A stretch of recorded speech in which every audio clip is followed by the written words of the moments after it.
Bonjour Jean-Christophe Beaucou. Bonjour. Alors je suis musicien professionnel, batteur, et je vis en Bretagne, où je suis musicien depuis une trentaine d'années, et auteur de 2 romans, dont le premier, La Vierge jurée, et le deuxième, qui vient de sortir, La somme de toutes nos larmes.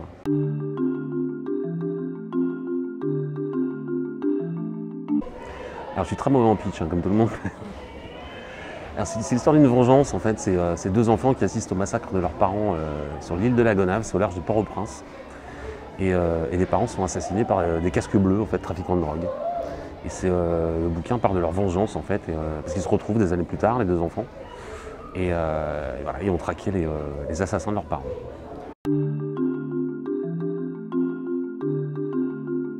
Oui, en fait, c'est assez simple parce que quand j'ai commencé à me documenter sur Haïti, le vaudou découle de tout ça, en fait, parce qu'en Haïti, c'est pas qu'une religion ou un culte, c'est vraiment c'est un art de vivre, en fait, de toute la population. C'est quelque chose qui est vraiment ancré en eux. On ne peut pas dire que ce soit une religion.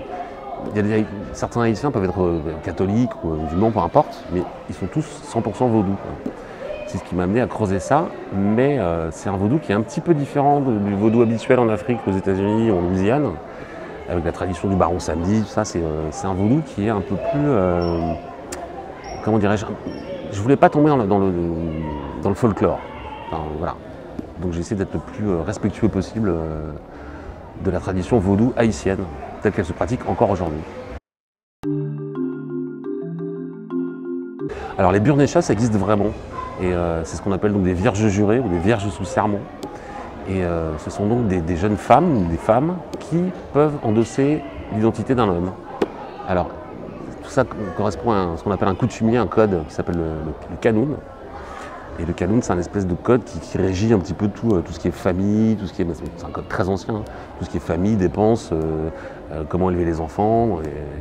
Et je suis tombé sur un article qui lui stipule que, je fais un petit détour, mais voilà, qui va faire sens, qui autorise la vendetta, en fait, qui autorise ce qu'on appelle la reprise de sang. C'est-à-dire que voilà, si votre voisin assassine quelqu'un de chez vous, vous êtes en droit de réclamer une vie dans sa famille.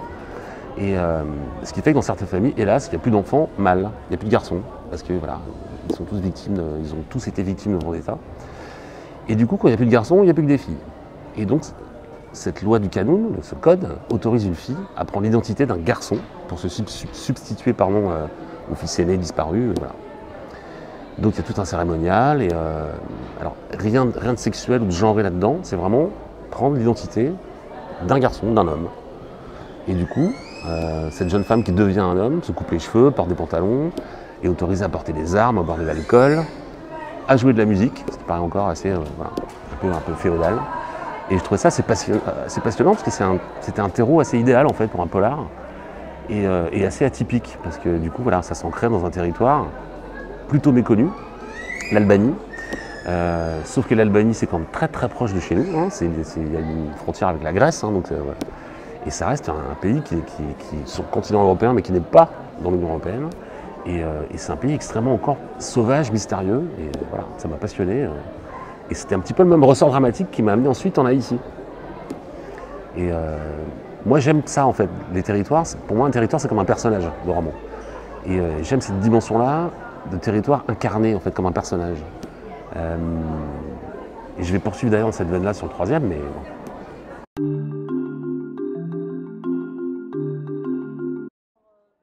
Je suis pas loin d'avoir fini, mais voilà. Non, petit top secret. Ce sera encore ouais, ailleurs.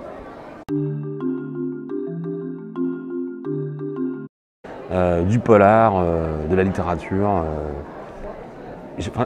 de la BD. Je suis un dévoreur, mais depuis que je suis tout petit, en fait. Donc, mais j'ai pas de style de prédilection. Je peux être un très grand fan de... Déjà, je fonctionne pas trop en termes d'auteur. Moi, c'est plus les bouquins, en fait. Je peux adorer un bouquin d'un auteur, et puis, sans pour autant tomber dans le côté fan, en fait. Mais, ou alors si, peut-être il y a un vieux monsieur qui s'appelle James Lee Burke, qui a 86 ans, et lui, voilà, c'est un petit peu mon dieu de littérature. Mais bon. Même si ce que je fais est extrêmement différent, mais c'est un type qui, voilà, à son âge, arrive encore à me foudroyer en 2 lignes, quoi. Mais bon.